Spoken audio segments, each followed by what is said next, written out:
warahmatullahi wabarakatuh. Perkenalkan, saya Kasirun Aidi, mahasiswa PPG Daljab tahun 2003 dengan LPTK Universitas Mataram. Ini formulir pendaftaran uji kompetensi program atau PPG periode 6 tahun 2003. Baik, saya akan melaksanakan praktek yang terakhir untuk persyaratan UKIN. Semoga bisa berjalan lancar, mohon doa dan dukungannya. Mari saya perkenalkan. Tapi saya bersama teman-teman guru yang lainnya tidak mematahkan semangat untuk terus datang untuk mengajar ke lokasi ini. Jadi sudah musim hujan seperti ini, kondisi jalan bahkan sekolah kami sudah mulai seperti ini, cukup mengkhawatirkan. Dan ini Bapak Kepala Sekolah bersama teman-teman guru, komite, kondisinya seperti ini.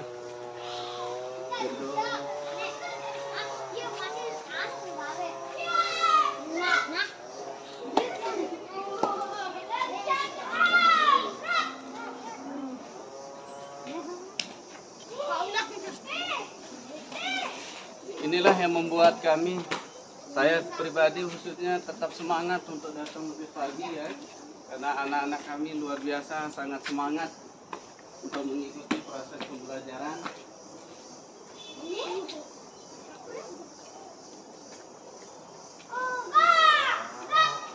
Ya, ini siswa kami kelas 5 SDN 3 Bukit Tinggi. Gimana kabarnya anak-anak? Alhamdulillah, luar biasa. Allah. Sehat semuanya? Alhamdulillah, luar biasa. Allah. Tetap semangat ya. Bapak semangat.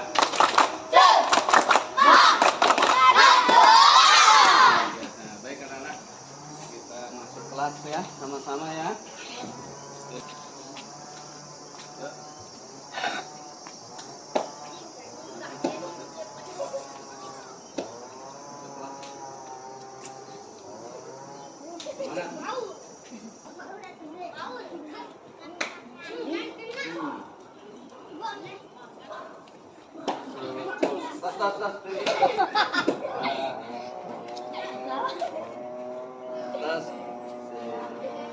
Semangat ya. Semangat.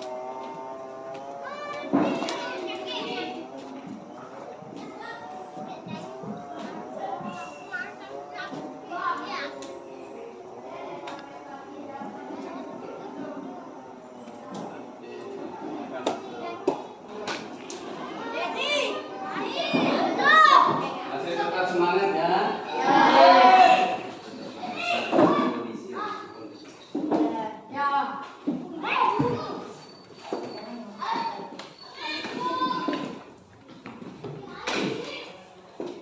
Semua.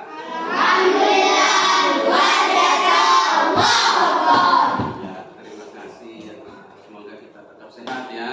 Sehat ya. Semuanya masuk kelas 5. Kita lihat dulu presensinya ya.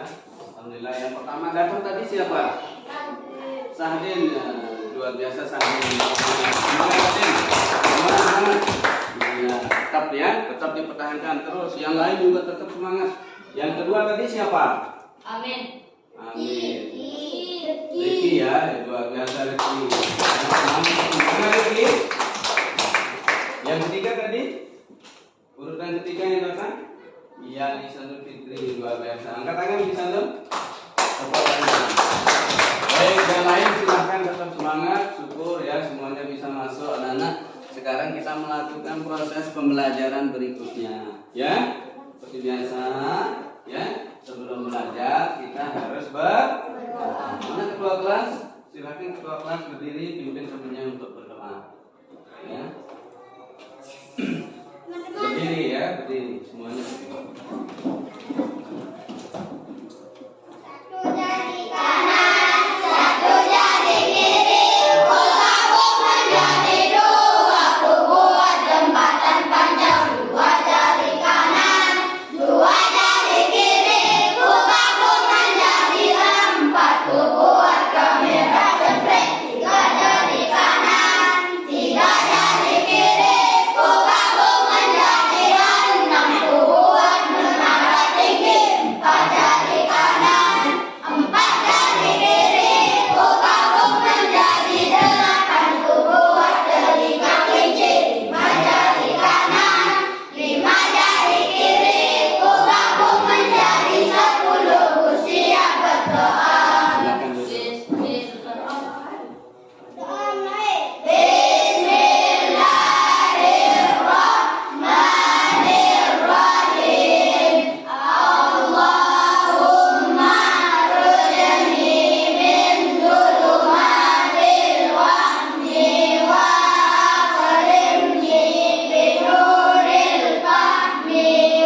biar tambah semangat, menambahkan, menumbuhkan rasa cinta kita kepada negara kita. Kita sama-sama menyanyikan salah satu lagu nasional dari Sabang. Silakan dipimpin, Sufi, pimpin temannya. Biar suara.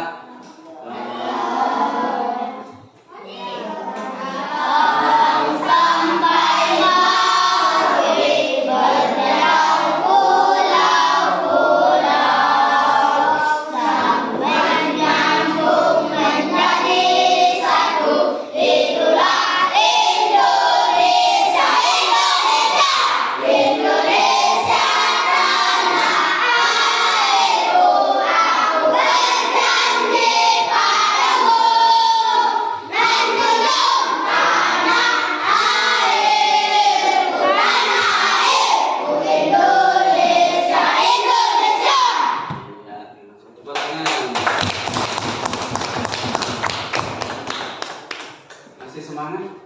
Sudah siap untuk belajar? Sudah siap?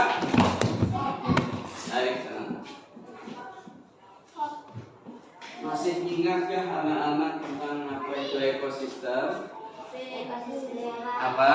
Ekosistem hutan. Iya, luar biasa. Apa lagi ekosistem yang masih anak-anak ingat? Ekosistem sawah. Iya, luar biasa. Apa lagi? Ekosistem hutan. Ekosistem hutan, luar biasa. Baik, itu beberapa ekosistem anak-anak. Di dalam ekosistem itu sendiri anak-anak tentunya banyak makhluk yang hidup, baik yang biotik, yang hidup maupun yang tidak hidup atau abiotik. Baik, di antara makhluk hidup itu anak-anak yang masih diingat apa saja yang hidup di sana? Misalnya di habitat hutan. Ekosistem hutan ada pohon berarti tumbuh. Apalagi? Hewan. Yang masing-masing itu memiliki daur hidup. Ya, memiliki daur hidup. Apa itu daur hidup? Apa itu daur hidup tadi? Pada pertemuan kali ini anak-anak, daur hidup hewan. Ya, daur hidup hewan. Yang nanti dari daur hidup hewan ini ada teks, ya, tentang bagaimana daur hidup hewan, baik yang ada di hutan, di sawah, ya, maupun yang ada di air atau di laut. Itu nanti yang akan kita bahas. Dari cerita itu kita bisa menentukan mana yang dimaksud dengan teks fiksi dan mana non fiksi. Bisa dipahami anak-anak? Baik, melalui itu kita bantu dengan tayangan video nanti anak-anak. Siap ya? Baik. Dari materi yang sudah Pak Guru sampaikan tadi anak-anak, tentunya kita perlu tahu dulu tujuan mempelajarinya apa saja. Baik, Pak Guru jelaskan. Yang pertama, tujuan yang pertama nanti melalui kegiatan mengamati video pembelajaran yang disajikan melalui PowerPoint. Nanti videonya anak-anak ada. Peserta didik dapat memprediksi informasi penting pada gambar dengan benar. Ya, jadi informasi penting apa saja yang didapat nanti dari sana. Ya, paham nih? Yang kedua, melalui kegiatan mengamati dan membaca teks non fiksi yang disajikan melalui PowerPoint dan LKPD, peserta didik mampu menganalisis informasi penting setiap paragraf non fiksi dengan tepat. Yang ketiga, melalui kegiatan membaca dan mengamati teks non fiksi yang disajikan melalui LKPD dan diskusi kelompok. Jadi nanti anak-anak diskusi kelompok, peserta didik atau anak-anak nanti mampu membuat peta pikiran pada informasi penting yang terdapat dalam teks bacaan daur hidup hewan dengan baik. Yang keempat, melalui kegiatan berkelompok dan mengamati gambar yang disajikan pada LKPD, peserta didik dapat menguraikan daur hidup hewan dengan benar. Yang kelima, melalui kegiatan mengamati dan diskusi kelompok, peserta didik dapat menganalisis perbedaan macam-macam daur hidup dengan benar. Daur hidup hewan ya. Bisa dipahami? Baik, yang terakhir, melalui kegiatan membaca dan berdiskusi kelompok, peserta didik nanti diharapkan mampu membuat diagram daur hidup hewan dengan baik. itulah tujuan pembelajaran yang akan kita coba bahas anak-anak, sehingga nanti anak-anak bisa mencapai tujuan pembelajaran, bisa memahami apa yang akan kita bahas pada pertemuan kali ini. Sudah siap anak-anak? Siap. Baik, lagi sekali duduk siap.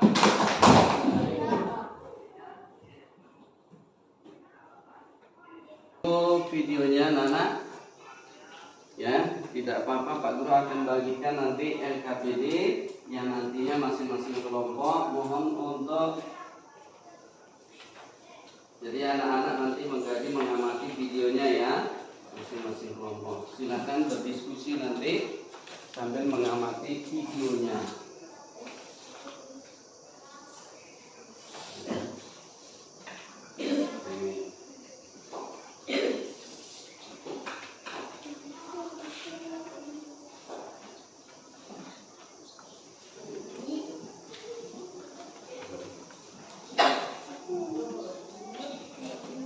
Anak-anak tidak usah patah semangat meskipun kondisi kelas kita kecil ya. Tetap belajar, semangat. Selamat pagi anak-anak.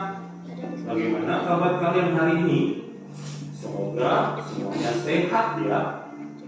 Hari ini kita akan belajar materi tentang teks non fiksi, di mana kompetensi dasarnya adalah menguraikan konsep-konsep yang saling berkaitan pada teks non-fiksi, menyajikan konsep-konsep yang saling berkaitan pada teks non-fiksi ke dalam tulisan dengan bahasa sendiri.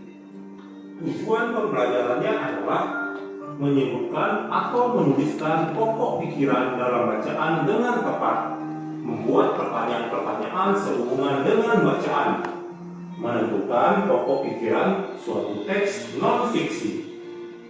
Apa itu teks non-fiksi?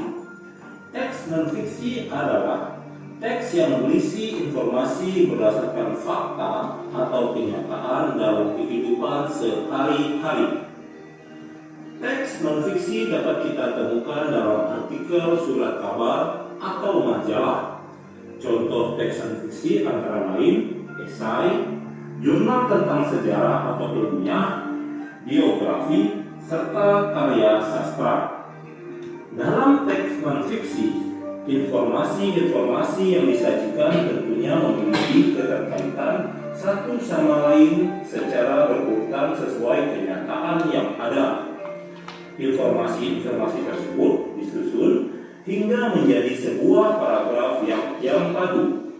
Setelah itu, paragraf-paragraf digabungkan hingga menjadi sebuah teks non-fiksi. Anak-anak, teks non-fiksi mempunyai ciri-ciri. Ciri-cirinya antara lain, teks non-fiksi berbentuk tulisan ilmiah. Teks non-fiksi berusaha menarik pemikiran pembaca. Teks non-fiksi menggunakan gaya bahasa denotatif atau memiliki makna yang sebenarnya. Dari ciri-ciri tersebut, kamu telah mengetahui bahwa dalam teks non-fiksi terdapat informasi tentang suatu kejadian berdasarkan fakta yang disusun ke dalam konsep-konsep teks non-fiksi. Bagaimana menentukan ide pokok dalam teks non-fiksi? Untuk menentukan ide pokok pada teks, kamu perlu membaca teks tersebut dengan seksama. Jadi, hal-hal yang perlu diperhatikan dalam menemukan ide pokok dan informasi penting dalam bacaan antara lain, dengarkanlah teks non-fiksi yang dibacakan dengan seksama. Catatlah kata-kata kunci yang terdapat dalam setiap paragraf. Gunakan kata tanya untuk menemukan ide pokok dan informasi penting dalam setiap paragraf. Kata tanya tersebut antara lain apa, siapa, di mana, kapan, mengapa, dan bagaimana. Anak-anak, sekian pembelajaran hari ini. Semoga bermanfaat ya. Terima kasih. Selamat pagi anak-anak. Bagaimana Bagaimana kabar kalian hari ini? Semoga semuanya sehat ya. Hari ini kita akan belajar materi tentang teks non-fiksi, di mana kompetensi dasarnya adalah menguraikan konsep-konsep yang saling berkaitan pada teks non-fiksi, menyajikan konsep-konsep yang saling berkaitan pada teks non-fiksi ke dalam tulisan dengan bahasa sendiri. Tujuan pembelajarannya adalah menyebutkan atau menuliskan pokok pikiran dalam bacaan dengan tepat, membuat pertanyaan-pertanyaan sehubungan dengan bacaan, menentukan pokok pikiran suatu teks non-fiksi. Apa itu teks non-fiksi? Teks non-fiksi adalah teks yang berisi informasi berdasarkan fakta atau kenyataan dalam kehidupan sehari-hari. Teks non-fiksi dapat kita temukan dalam artikel, surat kabar, atau majalah. Contoh teks non-fiksi antara lain esai, jurnal tentang sejarah atau ilmiah, biografi, serta karya sastra. Dalam teks non-fiksi, informasi-informasi yang disajikan tentunya memiliki keterkaitan satu sama lain secara berurutan sesuai kenyataan yang ada. Informasi-informasi tersebut disusun hingga menjadi sebuah paragraf yang baru. Setelah itu, paragraf-paragraf digabungkan hingga menjadi sebuah teks non-fiksi. Anak-anak, teks non-fiksi mempunyai ciri-ciri. Ciri-cirinya antara lain, teks non-fiksi berbentuk tulisan ilmiah. Teks non-fiksi berusaha menarik pemikiran pembaca.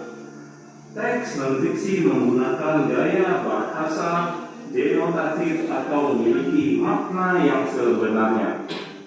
Dari ciri-ciri tersebut, kamu telah mengetahui bahwa dalam teks non-fiksi terdapat informasi tentang suatu kejadian berdasarkan fakta yang disusun ke dalam konsep-konsep teks non-fiksi.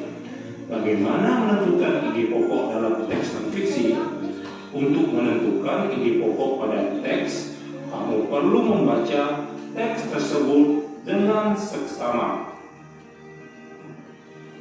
Jadi, hal-hal yang perlu diperhatikan dalam menemukan ide pokok dan informasi penting dalam bacaan antara lain dengan apa itu arti dari non-fiksi, teks non-fiksi coba izin dari kelompok berapa izin? Kelompok 1, luar biasa. Kelompok 1 coba. Teks yang berisi informasi berdasarkan fakta atau kenyataan dalam kehidupan sehari-hari. Luar biasa, tepuk tangan buat ini. Dari kelompok 1, mungkin kelompok lain. Kelompok 2 sama bunyinya. Teks non-fiksi yang berisi informasi berdasarkan fakta atau kenyataan dalam kehidupan sehari-hari. Luar biasa. Coba kelompok yang lain. Teks non-fiksi berbentuk tulisan atau ilmiah. Iya. Ini apa saja? Bentuk tulisan ilmiah. Berbentuk tulisan ilmiah apa lagi? Silakan dari kelompok lain. Adalah jurnal tentang sejarah. Coba lagi sekali Pak Guru tanya, yang bisa angkat tangan contoh dari teks non-fiksi. Siapa yang bisa? Angkat tangan. Ya, Nurin. Dari kelompok berapa Nurin? Kelompok 3. Silakan. Apa contohnya? Berbentuk tulisan ilmiah. Ya, 1. Kelompok yang lain lagi? Silakan. Kalau ditanya cirinya, masih ingatkah anak-anak apa saja kira-kira contoh dari teks non-fiksi? Biografi. Ya. 1 dulu. Biografi. Biografi isi dari kelompok 1. Coba kelompok 3 tadi yang tangan. Awal. Jurnal, luar biasa, tepuk tangan. Kelompok ini tadi kelompok 2 yang tangan. Apa lagi? Sejarah. Sejarah itu luar biasa. Yang terakhir kelompok 4. Ilmiah. Apa? Ilmiah. Karya ilmiah atau karya sastra luar biasa. Tepuk tangan. Baik. Sekarang Pak Guru tanya, pada saat anak-anak memperhatikan teks non-fiksi, ya, kira Kira-kira apa saja yang harus disiapkan? Pertanyaan-pertanyaan seperti apa yang harus disiapkan? Ya. Kemudian apa lagi? Siapa? Angkat tangan. Bagaimana? Bagaimana? Haika. Mengapa? Supi, kelompok 1. Apa lagi? Kelompok 4. Siapa? Siapa? Apa lagi? Kak? Kapan? Luar biasa. Ya. Itu beberapa pertanyaan anak-anak yang harus disiapkan. Pertanyaan-pertanyaan itu agar kita mendapatkan informasi penting dalam teks bacaan non-fiksi. Baik anak-anak, itu sudah ada beberapa LKPD yang harus anak-anak selesaikan, ya. Dari teks non-fiksi itu silahkan anak-anak baca dulu bacaannya, ya. Silahkan dibaca, kerjakan.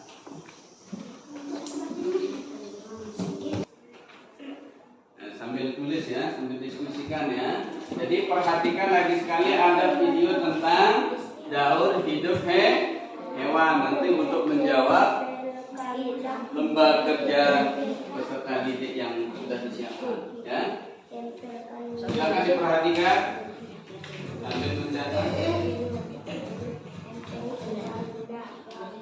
Baik anak-anak, diperhatikan ya. Kita perhatikan video tentang daur hidup hewan. Nanti dari menentukan non-fiksi, bacaan teks non-fiksinya, ya. Pendidikan ambil A. Kelas 5, tema 5, subtema 1, muatan pelajaran IPA, daur hidup hewan.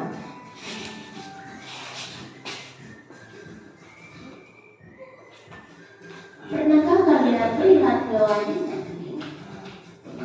Tiap hewan memiliki cara berbeda dalam proses berkembang biakannya. Hewan-hewan tersebut mengalami proses pertumbuhan dan perkembangan yang berbeda satu dengan yang lain. Proses tersebut dinamakan daur hidup. A. Pengertian daur hidup. Daur hidup adalah tahapan pertumbuhan dan perkembangan suatu hewan. Di dalam daur hidupnya, hewan ada yang mengalami perubahan bentuk tubuh, ada yang tidak. Contohnya, kupu-kupu mengalami perubahan bentuk dari telur menjadi larva, menjadi pupa, menjadi dewasa. Sedangkan ayam dalam hidupnya tidak mengalami perubahan ini.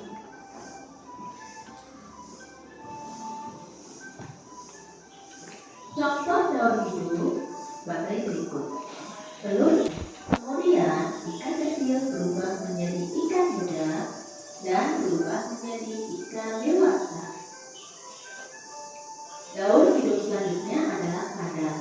Kadal besar menjadi kadal kecil, kemudian berubah menjadi kadal dewasa.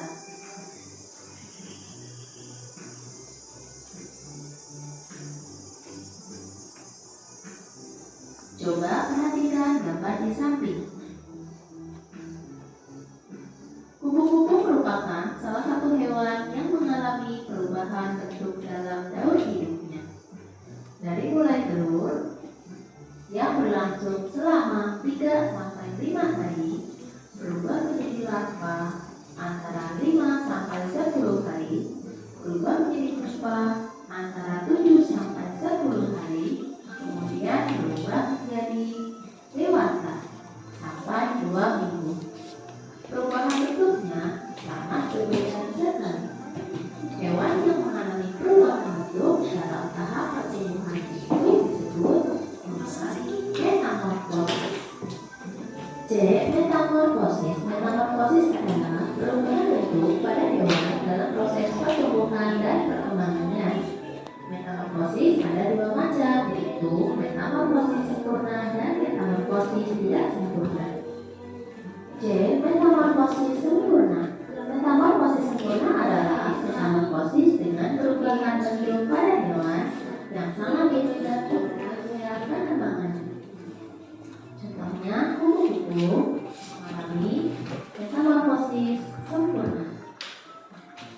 Yang kedua adalah kakak. Kakak kecebong tanpa kaki, kecebong dengan kaki, kata muda, kata dewasa.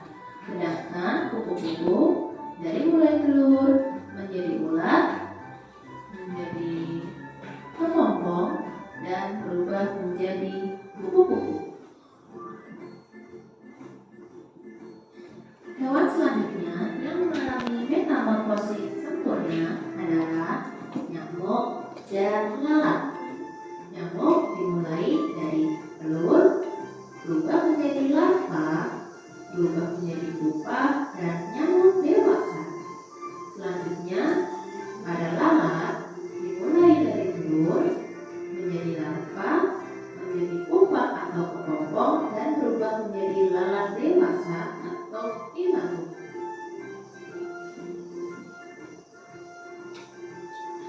Metamorfosis tidak sempurna. Metamorfosis tidak sempurna adalah metamorfosis dengan perubahan bentuk yang tidak terlalu berbeda pada hewan dalam proses pertumbuhan dan perkembangannya. Contohnya, belalang dan kepik. Contoh hewan yang mengalami metamorfosis tidak sempurna adalah belalang dan kepik. Nimfa pada belalang merupakan hewan muda.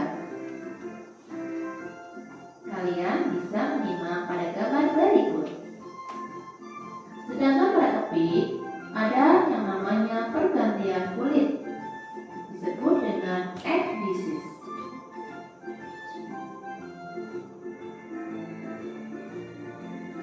Selanjutnya, hewan yang mengalami metamorfosis tidak sempurna adalah kecoa.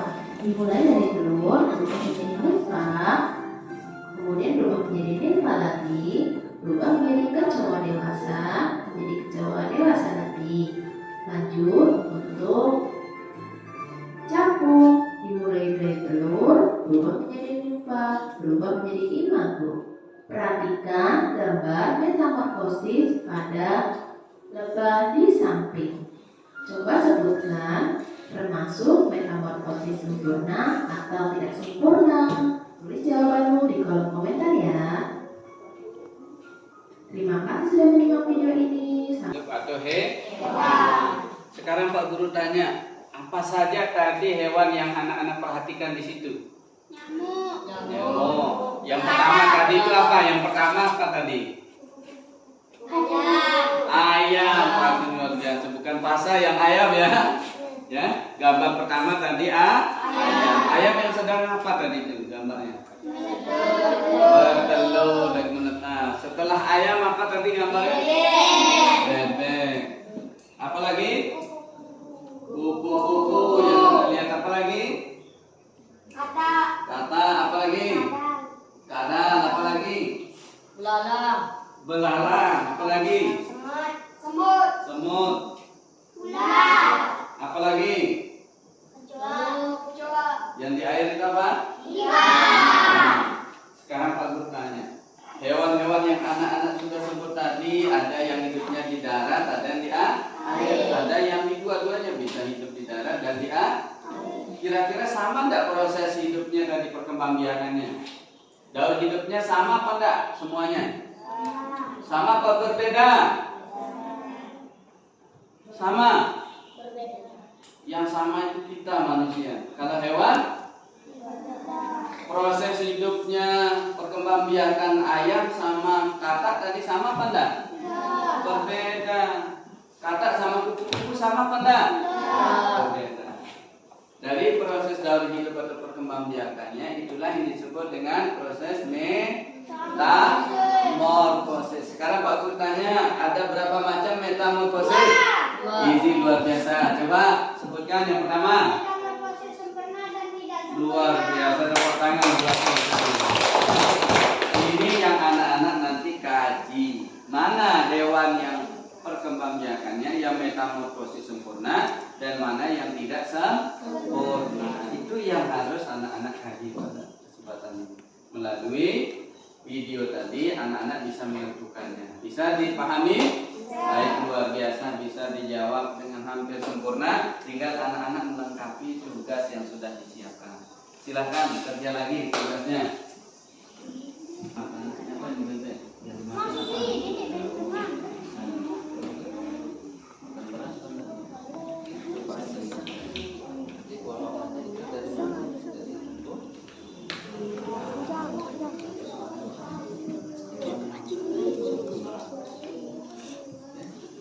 Siapa dari anak-anak yang siap untuk maju ke depan, mempresentasikan, membacakan hasil diskusinya? Angkat tangan. Siapa yang bisa? Yang pertama kali siapa? Iya, dari kelompok 1. Tepuk tangan, kasih semangat untuk kelompok 1.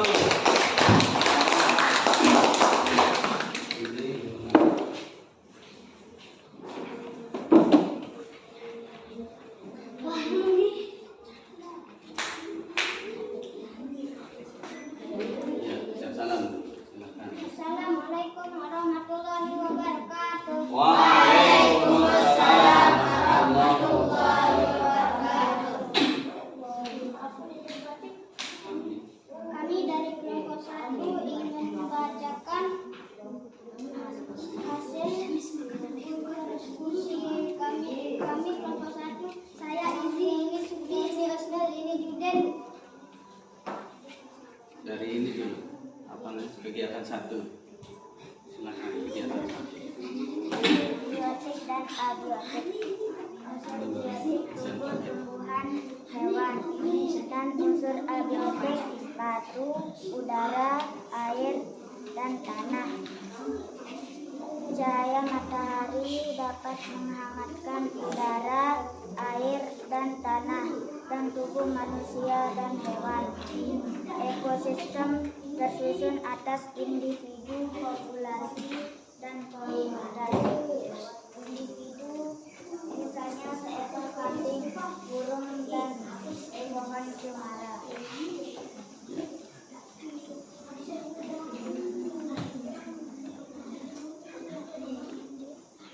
Makanan hewan. Hewan apakah yang memakan daun? Hewan apakah yang memakan daun? Ayam. Ulat.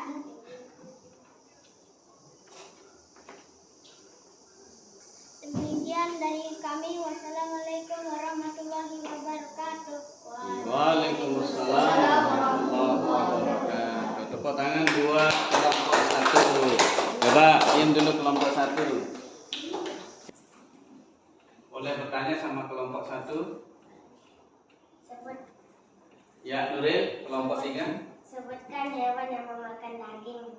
Hewan yang memakan daging atau hewan lain. Apa saja? Coba. Serigala, Serigala, apa lagi? harimau, Terus. macan, singa,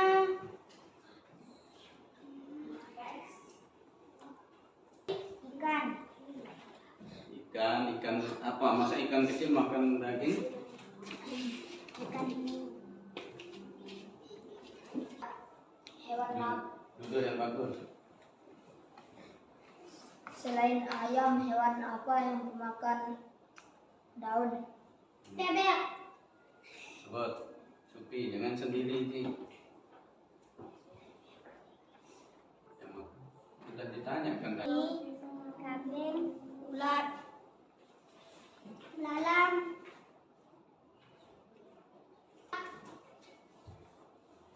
kuda. Dari daur hidup tadi yang sudah anak-anak susun menjadi kegiatan di kegiatan 1, kegiatan 2, dan kegiatan 3. Nanti di kegiatan 4, LKPD 4, coba perhatikan di lembar jawaban yang keempat itu anak-anak nanti membuat ya sebuah teks bacaan minimal ada 3 paragraf, apalagi lebih sampai 4-5 paragraf ya. Jadi susun menjadi sebuah paragraf dengan bahasa yang baik ya, dengan kalimat yang runtuh sehingga tersusun menjadi sebuah paragraf. Dari beberapa paragraf tersusun menjadi teks bacaan yang sesuai dengan kenyataan atau informasi fakta yang ada di lingkungan kita sehari-hari. Jadi dalam kehidupan kita sehari-hari seperti yang kita bahas tadi, daur hidup, bagaimana daur hidupnya hewan seperti ayam, ya, bebek, ulat, kuku-kuku, ulat, belalang, kecoa, itu Itu semua anak-anak sudah lihat keseharian. Benar apa enggak? Benar apa enggak?